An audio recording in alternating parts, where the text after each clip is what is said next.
So in the grand tapestry of time, few inventions have truly echoed through the ages.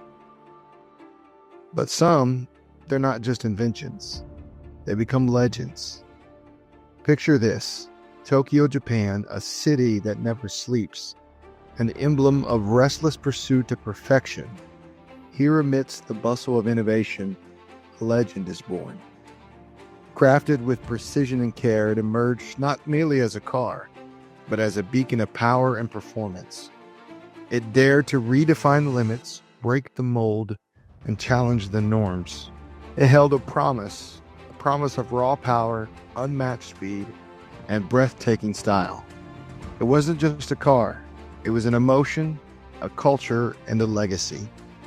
It kicked sand in the faces of those European sports cars with their snooty pedigrees and gave them a taste of raw Japanese power. Oh yeah. The machine didn't just run on asphalt. It sprinted through cinema screens, blazed trails across the digital world of games, and became an anthem of a generation that still exists today. From the humble origins of its iconic status, it was a journey that transformed the world's perspective of Japanese performance and design. Today, we'd like to tell you the story of the Toyota Supra, right here on Gears, Grease, and Horsepower. Let's get to it.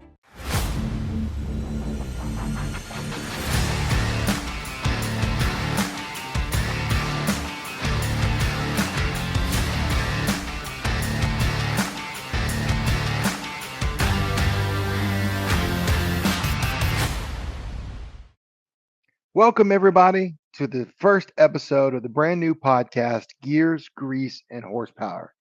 My name is Ty Elledge. I am your host, and I am joined on this journey by my co-host, David Fernandez.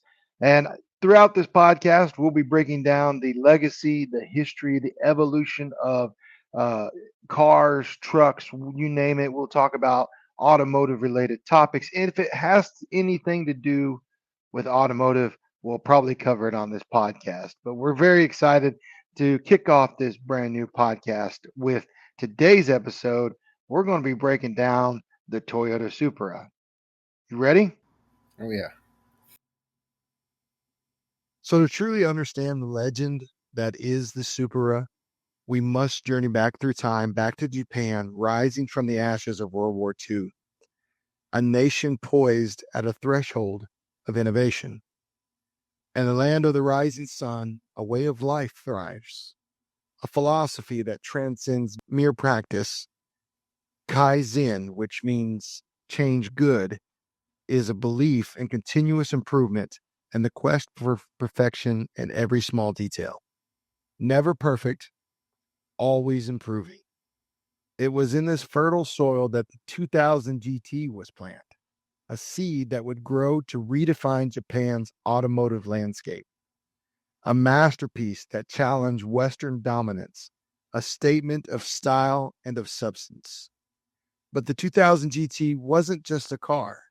It was a symphony of engineering and aesthetics, a shining beacon that marked Japan's arrival on the world stage. But the spirit of the 2000 GT was not to remain confined to the archives of history. It whispered through the hallways of Toyota like a restless dream, a thirst that cannot be quenched, that we must excel, we must surpass, and we must go beyond. It was now 1978, the age of disco. Glittering dance floors mirrored a time of cultural upheaval and rebirth. John Travolta was defining cool with every twist and turn in Grease. Space Invaders was ushering in a new era of digital entertainment, sparking a worldwide gaming craze. Meanwhile, in Japan's industrious corner, a revolution on four wheels was brewing. The Toyota was dreaming big, imagining something beyond the ordinary. At this time, the streets were ruled by European flair and American muscle. To challenge the dominance was audacious in the early days. Datsun, later Nissan, chipped away at this dominance with their Z car, the Nissan Z. a blend of European inspired design without the European price, making the sports car dream suddenly reachable for many that could not reach it earlier. Toyota saw the Z car success and was determined to surpass it.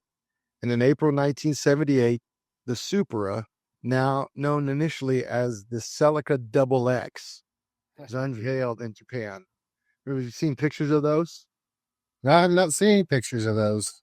They're, I mean, you've seen the Datsuns, the Datsun Oh yeah, cars, how they're like they're the 80s, I guess is the best way to explain it. Very boxy, very sharp corners, yeah. not very much curves.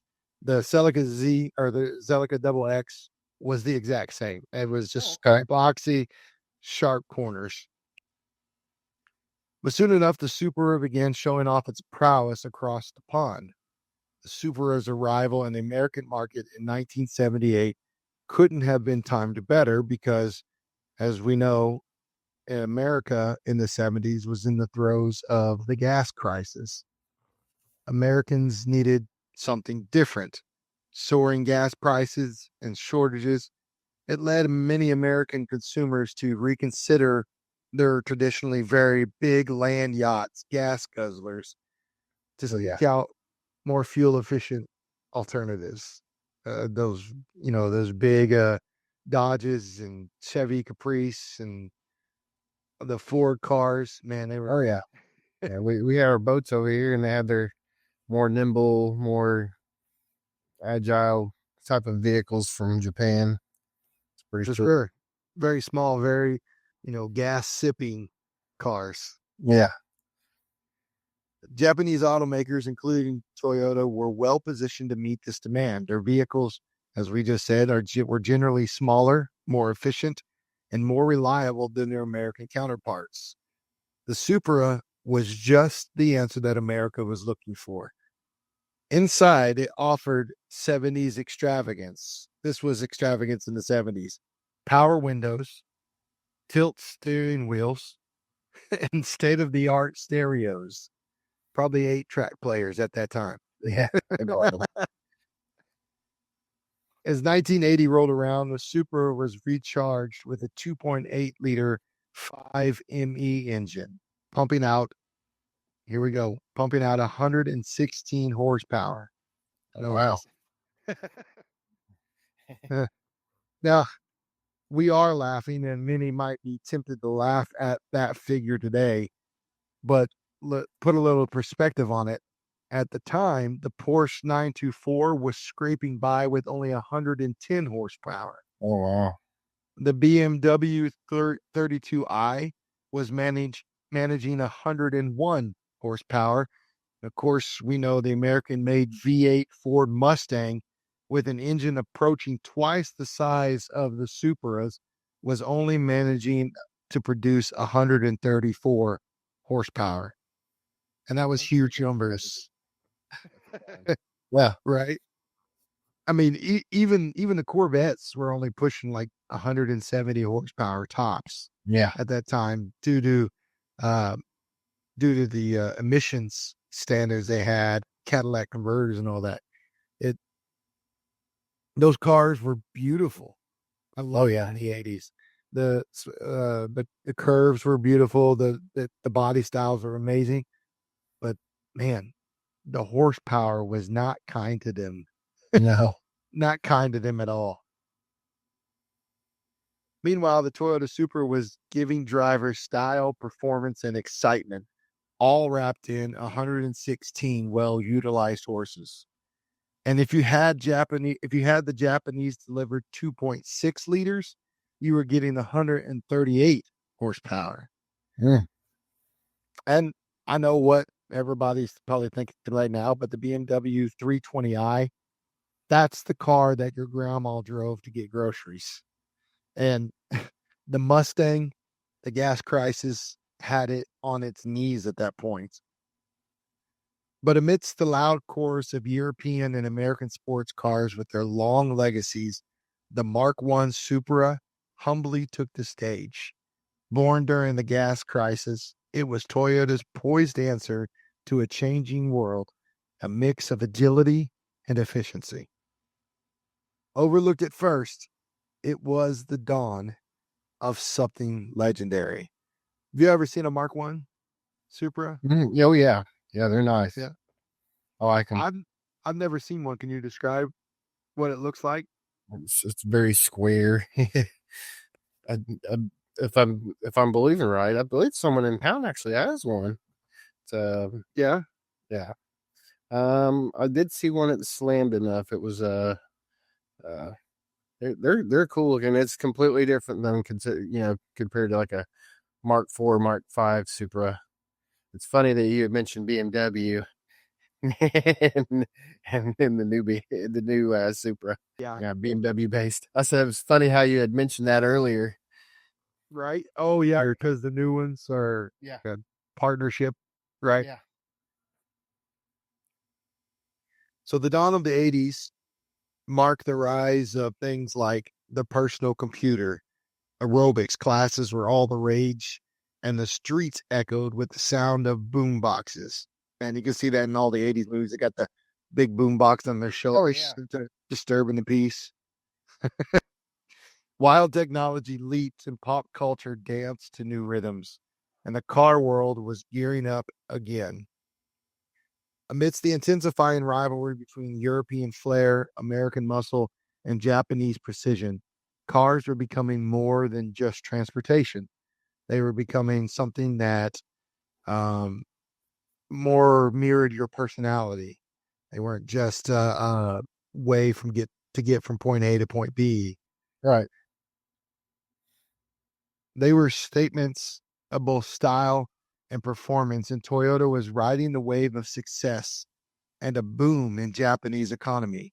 Introduced the second generation, the A60, commonly referred to as the Mark II Supra. Hmm. Outside of Japan, Toyota introduced the Supra with two new distinct variants.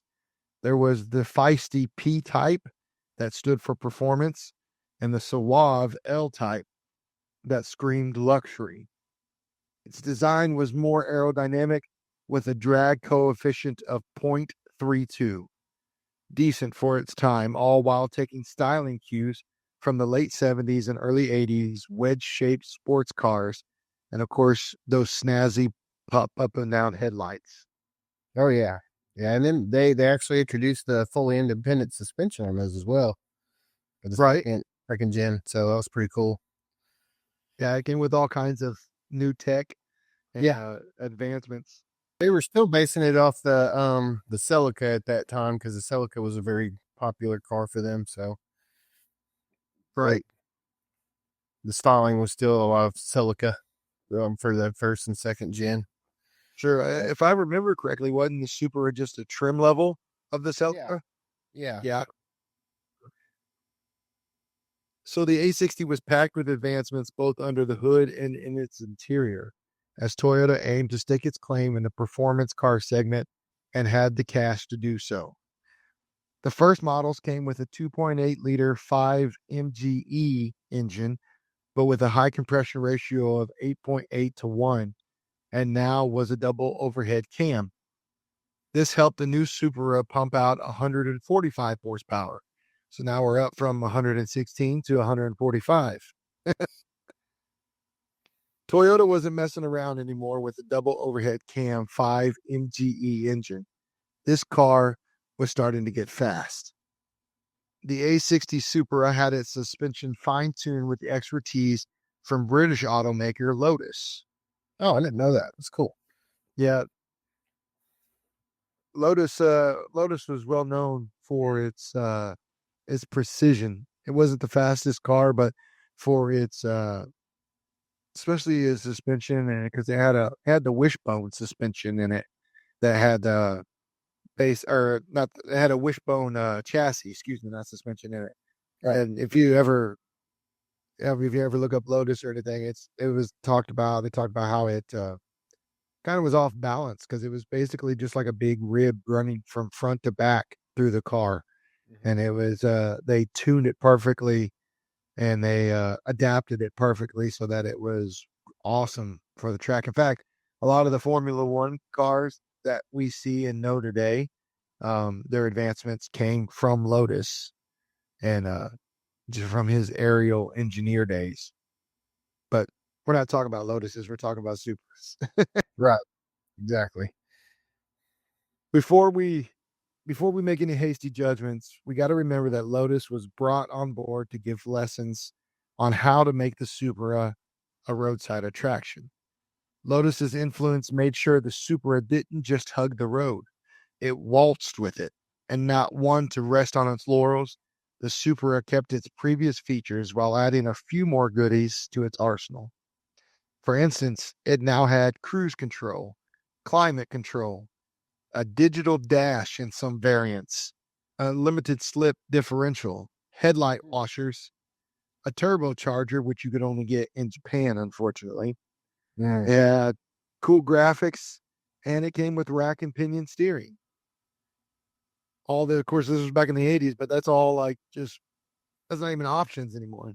It's top notch stuff back then. Right. For the 80s, that was high tech. Yeah.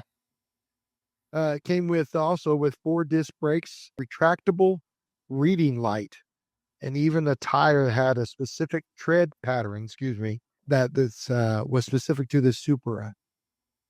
Honestly, I think back in the 80s with all this tech, James Bond probably would have loved this car. That's valid. Yeah. Yeah, that's fair. He would just feel like, all right, where's the oil slick? Where's the nails? Where's the missiles and all that? Oh, that's all it's missing is the high tech weaponry. uh, Toyota's marriage of luxury, performance, and innovation was starting to make ripples in the sports car genre by the end of the A60's model run. The pinnacle of its performance could be found in Japan, with the most potent variant boasting 173 horsepower. But the Supra story is far from over at this point. Right. The year is now 1986. The world stood on the precipice of change as Top Gun sent shivers down spines and fighter jets wooed the skies. Young men left theaters with dreams of flight, roaring engines, burning rubber, and tires squealing down the street. I think a lot of young men still have those visions, Oh yeah. and some of the girls too. Yeah. Okay. They wanted speed, and they wanted power, and they wanted to feel the rush of the open road. In the rearview mirror was the oil crisis of the 70s. Fuel prices had stabilized, and countries around the world could smell the economic prosperity in the air, creating a resurgence in the interest of performance vehicles.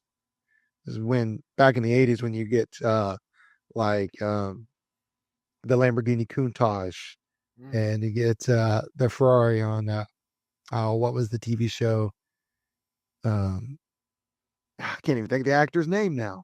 Man, I'm drawing. Oh, he had like I forgot which one. I know what show you're talking about. Was it Miami Vice? Was that it?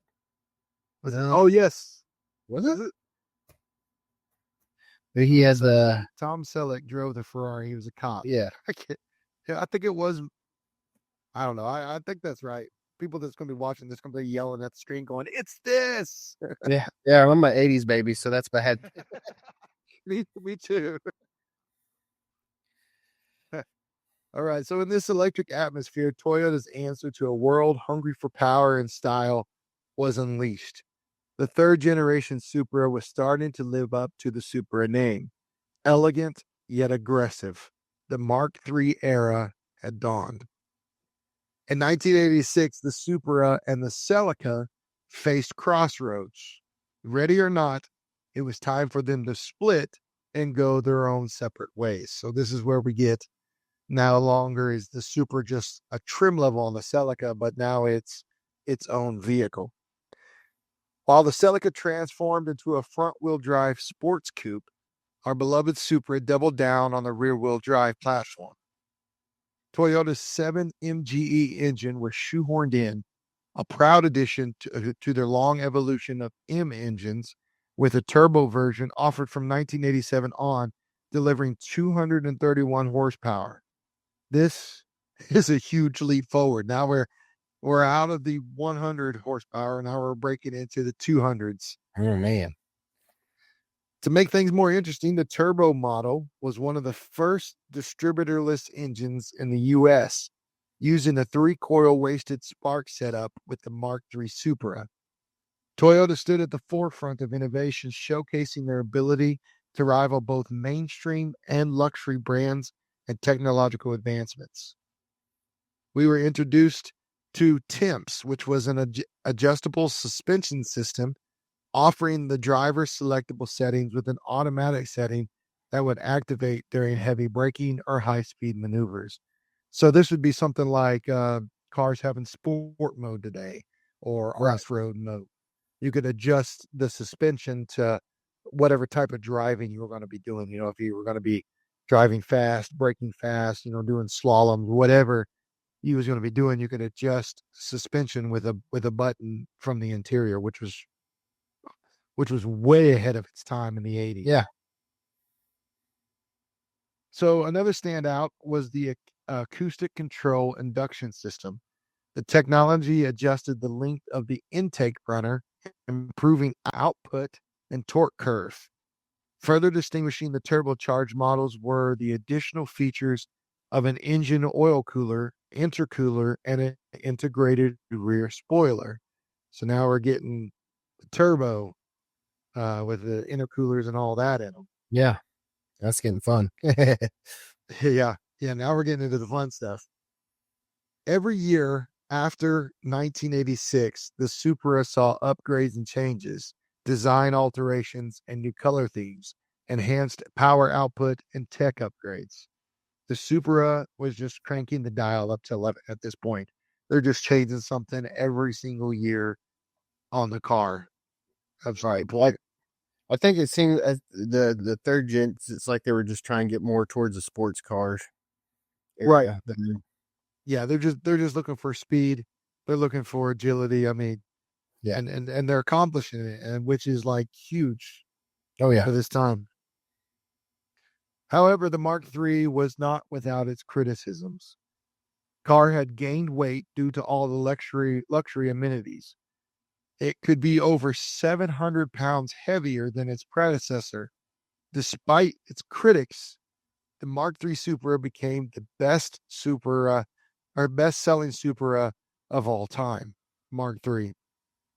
But they were trying to do a little bit of both. They were trying to do just raw power sports, but they were also trying to make it so luxury that they were trying to make a car for everyone. Right. And so when they were in doing that, now they're gaining weight, of course. We're adding weight. In 1988, Toyota took the Supra to the racetrack. All right, here we go. Now it's going to get the fun stuff. Yeah. Stemming from the stringent requirements of the Group A Japanese Touring Car Championship, they introduced the Turbo, a limited edition variant to qualify for Group A touring car races. But just like NASCAR here in the United States, they have to hit a certain number of production cars. The same applied for this Group A in Japan. And Toyota had to produce a minimum of 500 Turbo A models for public purchase. Under the hood, the Turbo A sported a more potent 7M GTEU engine, delivering an impressive 274 horsepower. Innovations such as a map system, a unique CT26 turbo, and a beefier throttle body made the technical marvel.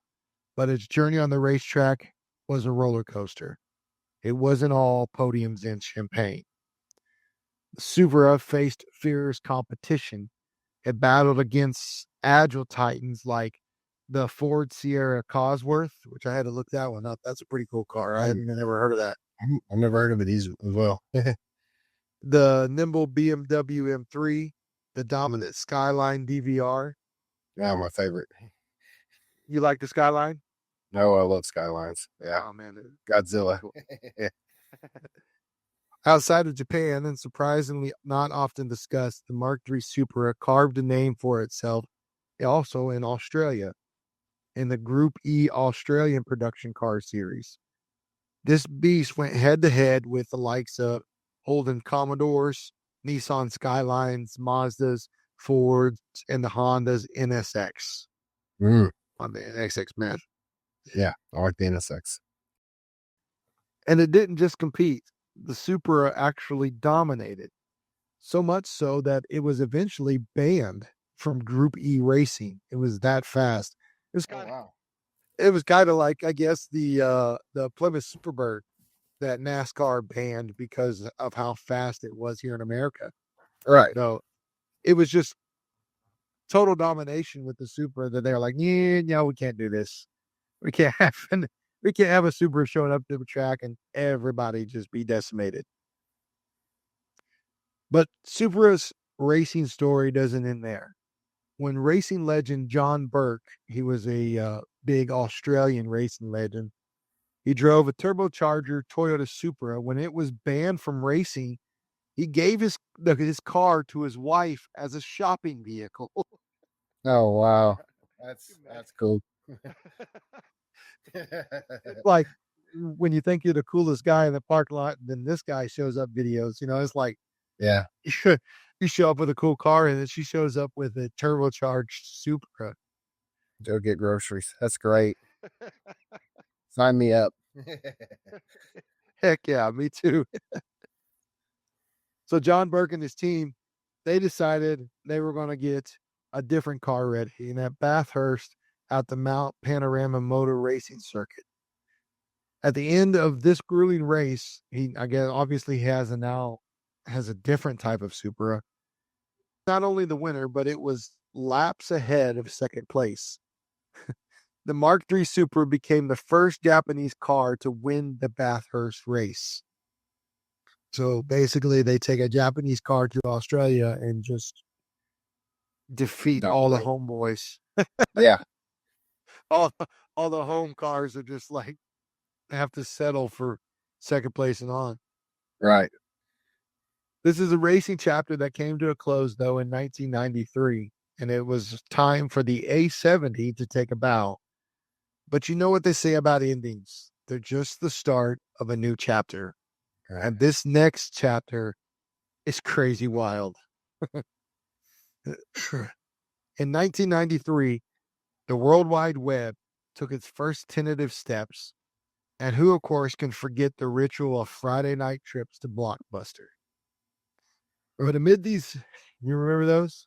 Oh yeah. But amid these familiar sights and sounds, our lives were about to change in ways that we couldn't even imagine. While we were logging onto the internet for the first time, something extraordinary was secretly logging miles on the streets. Hidden beneath the bodies of the A70s, ensuring Toyota's design remained away from prying eyes and eager competitors, was a car that could defy all expectations in a marketplace dominated by established sport car brands. Toyota, was still the underdog. They knew they couldn't just blend in to compete, but they had to create an object of desire. Anything less than that, and they'd be swallowed up by the titans of the industry. The Mark IV Supra was a game changer, willing to square off with automotive legends costing twice as much. Whether it was holding its own against the Ferrari 355 on the track or edging out a Lamborghini Diablo in the quarter mile, the Supra made its point. And it became his legend. Yeah, for sure. Yeah. Yeah. All three of these cars, the Ferrari 355, Lamborghini Diablo, Supra, they were all posters all over guys' walls, Oh yeah. all over the world. The Supra made its point that it was not to be underestimated. No. Flexing their engineering muscle, Toyota made it clear that they could play in the same league as the other high-end manufacturers. To make the Mark IV a supercar contender, it needed to be lighter. So aluminum was used in the hood, in the control arms, the front crossmember, and other various components. Mm-hmm. The fuel tank was redesigned to be more compact, and then it was made out of plastic. high-strength steel was strategically used to maintain structural integrity while shedding weight. The rear spoiler was injected with gas so that it would be lighter but keep its form at high speed. Even the carpet fibers were hollowed out to save weight.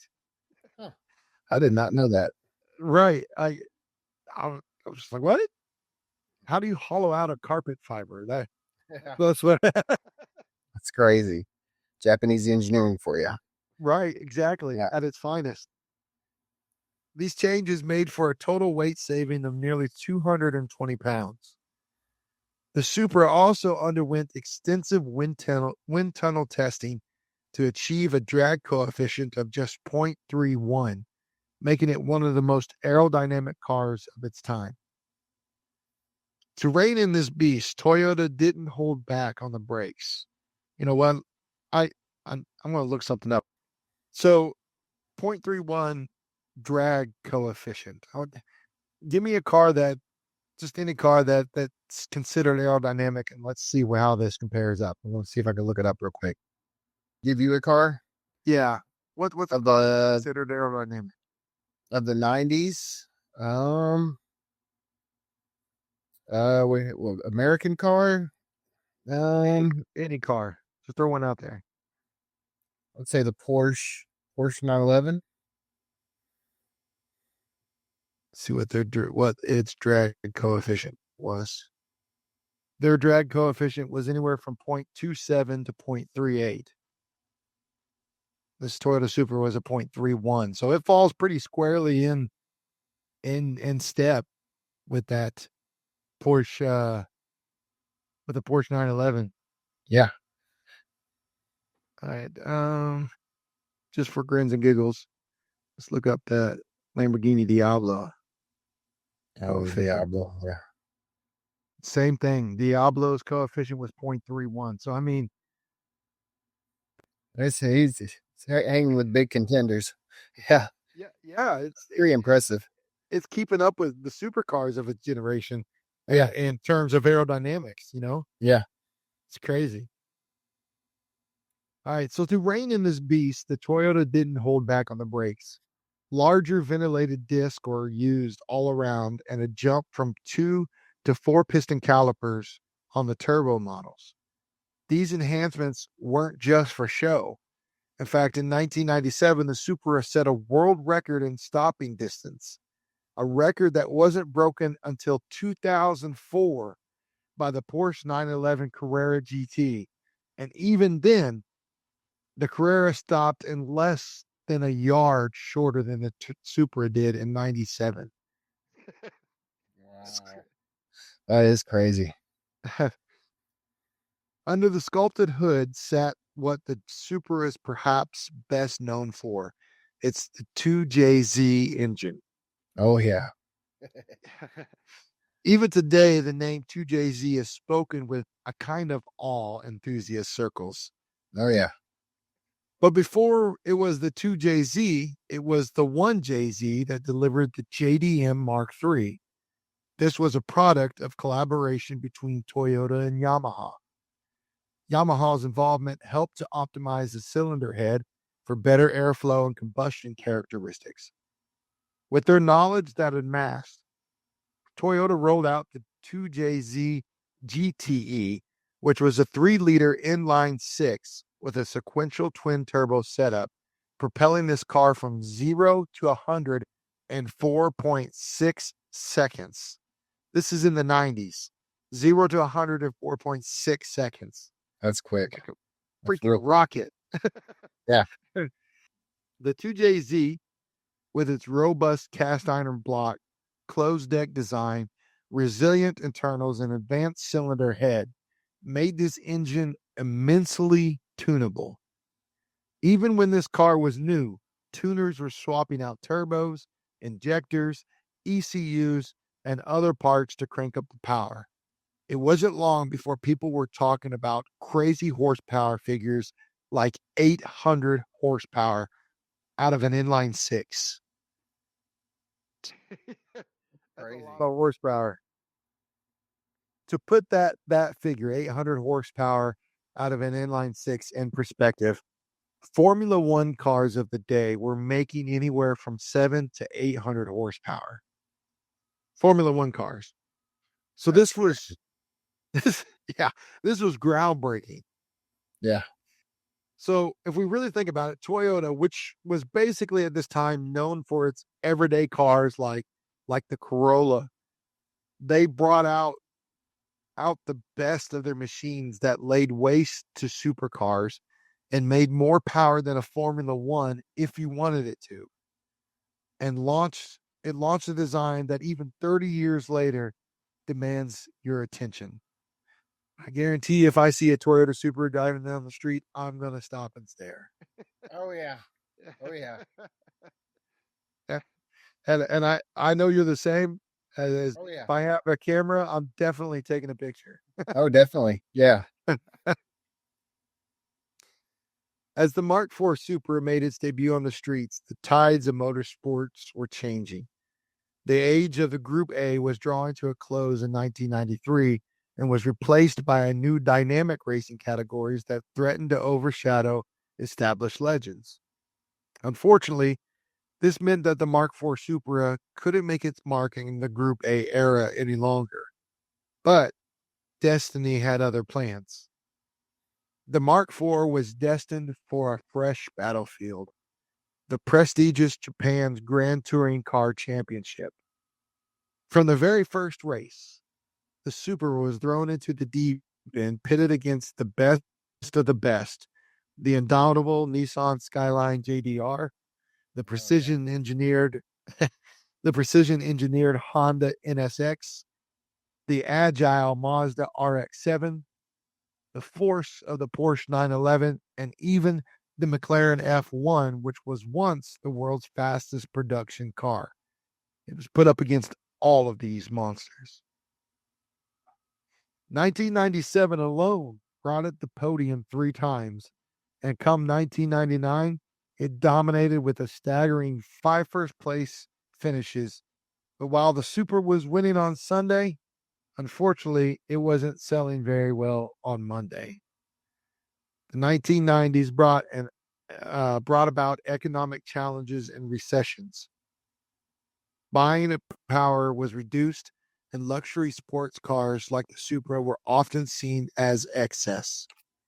Furthermore, the Supra's price had steadily climbed, pushing it further and further out of reach for many of its fans. It's What? crazy the value of them now. I mean, I think originally they arranged from like 22 to 40,000.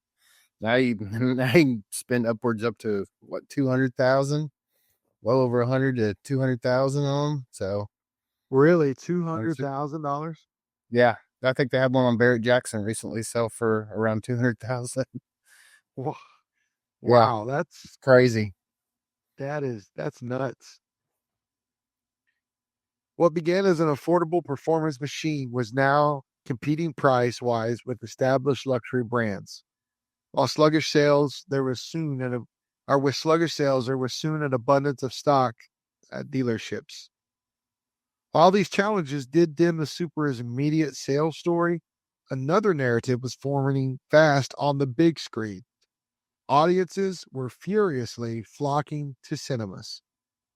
When Brian lost to Dominic Toretto, he owed him a 10-second car. But after the kerfuffle with Johnny Tran, the Mitsubishi Eclipse was a no-go. So which car would Brian offer up as his redemption? Of course, the Supra, as we all know. Right. Like many of us that watched and listened, myself included, we all know that the Fast and Furious franchise highlighted the Supra in ways few could have anticipated. With its appearance in the film, the Supra didn't just gain attention, it became a poster car for an entire generation. Man, it's like a blast from the past. I haven't seen Fast and Furious in forever. Oh yeah, yeah. They keep putting them out. Yeah, yeah. I think what is it? 11's getting ready to come out Yeah, this year or next year. yeah, yeah. Something like that. I'm not. They keep. It seems like they keep pushing it further, but yeah, I believe it's coming out maybe next year. So Yeah, that movie, I think, helped boost the making it more iconic. I think. For But, sure. yeah, Yeah, it definitely put it back on the map, that's for sure. yeah, In the wake of Fast and Furious, the tuner culture saw an incredible surge. Big body kits, massive stereo systems, and flashy modifications became the hallmark of the early 2000s. mm. Man, I remember just going to the mall and seeing trucks and cars running around with the underglow lights on them and all the body kits. And of course, you hear the bass pumping and all that. Those are good times. I think underglows are coming back. I've seen a lot of cars with underglows on them. Really? I was at Import Face Off last weekend in St. Louis, and there was quite a bit of cars with underglows. It was pretty neat. Really? Yeah, It's all making a comeback, huh? yeah, I've seen the trucks and stuff like with the lights in their wheel wells that yeah, hang yeah. That's pretty on neat. down. But I hadn't seen like the actual underglow lights in a long time. Yeah, That's awesome. I'm ready for it to come back. I yep. enjoyed it when it was definitely in. Kind of gives you the. I don't know if you ever played Need for Speed back in the day, but I like Need for Speed Underground. As I give you the Need for Speed Underground vibes. I like that. Sure. Sure. Yeah. I hadn't played that in a long time either. Many, after thumbing through the magazines, they were planning their next parts purchase, all in the name of customization and belonging to that import tuner scene. And the influence didn't just stop at the roads. Video games, like you said, like Need for Speed and Gran Turismo, prominently featured the Supra, introducing the iconic car to a new cohort of fans. All right. However, did you ever play Gran Turismo? Oh yeah, I love Gran I'm sure Turismo. you did. I mean, you was born in the '80s, raised in the '90s, right? Right. Yeah. Yeah. If you go back and play it now, you're like, oh my god, these graphics are so terrible. But it was such a cool game. You could tune your vehicle how you wanted, and everything was neat. Yeah. Yeah, that was the time right there. Yeah. Time to be alive for sure. However, as with all icons, the tides of time wait for no one, and there came a moment of farewell. 17 years had passed by with no sign of the Supra's return. Then in 2019 came a time of streaming wars where shows binged in hours replaced weekly episodes. Virtual reality blurred the lines between the digital and the tangible. And a landscape dominated by technological advancements, a car drove in that tugged at the heartstrings of pure automotive nostalgia. The new Toyota Supra, a name associated with performance, history, and passion. Mm, But this wasn't the Supra that lingered in the memories for many, though. Enter the A90, Toyota's fresh take on the legend, now woven into its DNA, was the influence, as you had said earlier, was the influence of BMW, a mm. partnership that sparked both intrigue and contention. I don't know where you fell on the, and whether you was intrigued by that or frustrated or disappointed, but I know you usually ended up in either camp. Yeah. On one hand, the partnership was a pragmatic move, leveraging BMW's expertise in crafting performance oriented vehicles. And on the other hand, for purists, the move felt unsettling. Toyota, after all, had its own legacy of forging its own path. The A90, with its sleek lines and modern aesthetics, looked at every bit looked at every bit the part of the 21st century sports car.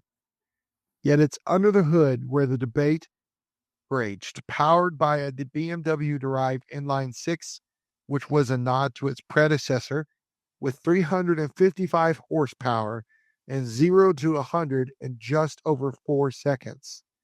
It certainly wasn't lacking in the performance department. Yeah. Yeah. 0 to 100 in just over 4 seconds. That's like throw your head back into the seat, swallow your Oh phone yeah. fast. Yeah. But many questioned, was it still a true Supra? Performance figures and test drives proved its caliber on the asphalt, but the heart and soul of a car, especially when as storied as a Supra, can't just be measured in horsepower or torque. Back in the 80s and 90s, the engineers at Toyota poured their blood, sweat, and tears in to craft the Supra. Driven by the Kaizen mindset and a burning desire to prove to the world that they were not just some stuffy, boring economy car producer, Toyota succeeded in creating a car that not only earned deep respect and admiration, but also continues to be lusted after even decades later. Right. However, there is more to the story than this. Tada Sen, the Toyota's chief engineer, found himself steering the Subaru's revival. He had to navigate the intricate world of modern car production while preserving the Subaru's rich heritage. In 2012, amid the 86's launch, Tada-san flew to Munich to explore a partnership with BMW. However, blending Toyota's meticulous Kaizen philosophy with BMW's bold approach to design was becoming a complex 2-year dance back and forth. But Tada-san and his team continued to push forward, as without this bold step, the Supra might have remained a relic of the past. When both Toyota and BMW's values aligned, they worked together on a shared platform. Toyota set their sights on creating a car that would stand toe to toe with the Porsche Cayman, while the BMW targeted the Porsche Boxster. Once the shared platform was created, both companies went their different ways. Each brand went on to create its distinct vision. Upon the mutual foundation, Toyota channeled the Supra's legacy, while BMW infused its unique flair. Joining forces with BMW wasn't just about sharing cost or leveraging expertise, it was about tapping into a new world of opportunities. One of the most exciting outcomes, though, was the vibrant aftermarket scene for the Supra. Tada San, the chief engineer, was with his passion for customization and performance, envisioned a Supra that tuners would love to work on from the very beginning. He ensured that the A90 Supra was designed with tuning in mind by creating provisions for easy modifications, and he actually invited tuning shops in Japan to come and offer their insights during the Supra's development. Oh, that's That's, cool. that's crazy. He actually Yeah. he said, "Hey, all you aftermarket custom shops, come to the table here. We want to hear your opinion. Yeah. We want to hear your idea of how we can make this car easily modifiable, customizable, which is really cool." I wonder if that kind of turned the ones that kind of seen the partnership between Toyota and BMW as like blasphemy. I wonder if it turned their opinion to like, okay, this might not be so bad anymore. Right. You know, not only benefits the Supra, but it opens the door to a wider spectrum of customization of various vehicles. In essence, it was a carefully crafted strategy ensuring that the Supra was reborn into a world where it could thrive and evolve. In a world rushing toward an electric future, the A90 Supra might just represent one of the final crescendos of an age-old melody of the fuel-fed combustion engine. There's an undeniable appeal to the internal combustion engine and the raw harmony of metal, fire, and fuel. As the sun sets on the horizon and the dust settles, what the future holds for the Supra is still not clear. And even if the Supra's voice grows fainter in the loud noise of progress, what I do know for sure is as long as the roads stretch ahead, we tell the story forward, the legend of the Supra will continue to inspire. Oh, yeah. To all of us that feel and have the same passion, remember that every time you turn a key, you're not just starting a car, but you're keeping the story alive. So, what's your thoughts on the Supra? It's the Mark V is. I didn't know about it at first, but from my job where I'm at in Perryville, my boss's son Anthony Mall, he has a Mark V Supra, and if you go Nice. to the drag strip and watch the front end lift off the ground from all the power is just it's insane to see. Wow. It's incredibly impressive. It's neat. I mean, the Mark IV will always be my favorite, but I think that's everybody's favorite. But Mark V is not something to be. Yeah, I mean it's a beast. Right. And yeah, to go when we went to Texas 2K, they had a lot of the newer Supras there that were they were really quick. It was neat to watch how people were like, oh, it's just a BMW, but man, they've created quite a name for themselves with their newer one. It's neat to see in action. Right. Does he have it customized anyway, or is it factory? Oh no, it's customized. I'd have to get with him he did to get all the details that's done to it because it's a big grocery list. Right now he's having a full roll cage put in it. So Oh wow, yeah, it's that's getting awesome. serious. He's about to yeah. I mean, it's not something to be laughed at. It's a beast. Right. They're serious about their race cars. Right. Right. So Yeah. If you have a Super, you got to be. yeah, yeah, it's neat to see. Little town Perryville, the people are the malls, man. They've got some cool, fast, very fast cars. So it's neat to Right. see that part. But yeah, he's done an amazing job with that car, and yeah, I've been pretty impressed with the newer Supras especially after seeing that because I mean just to see a whole front end just come off the ground is just it's awesome. I bet Yeah, just to be see that firsthand experience to yeah, witness that.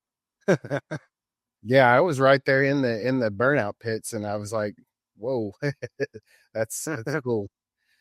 So That's crazy, man. Have you uh have you ever had the opportunity to photograph, take pictures of a Supra? Any of them?